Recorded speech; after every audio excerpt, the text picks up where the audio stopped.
Ito naman, panibagong Notice of Disallowance ng COA issued March 31, 2026. Buong 375 million pesos na confidential funds ng OPC na po ni VP Sara noong taong 2023 naman yung pinababalik ng komisyon. At ayun nga po sa KOA, may 4 na paglabag ang OVP sa paggastos ng confidential funds. Unang arayan, yung pag-utos umano ni VP Sara kay OVP Special Disbursing Officer Gina Acosta na ibigay ang confidential funds o pera kay Colonel Raymond Dante, la chika na hepe po ng Vice Presidential Security and Protection Group o VPSPG.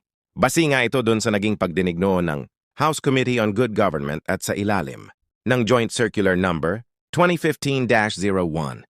Hindi maaaring ilipat sa hindi autorisado official yung paghawak o pag-disburse ng confidential funds. Pangalawa, hindi nag-comply o naipasa ng maayos ng OVP yung mga hinihinging dokumento para sagutin yung mga pinuna doon sa audit. Observation Memorandum o AOM, nasa 62 million pesos yung ginamit.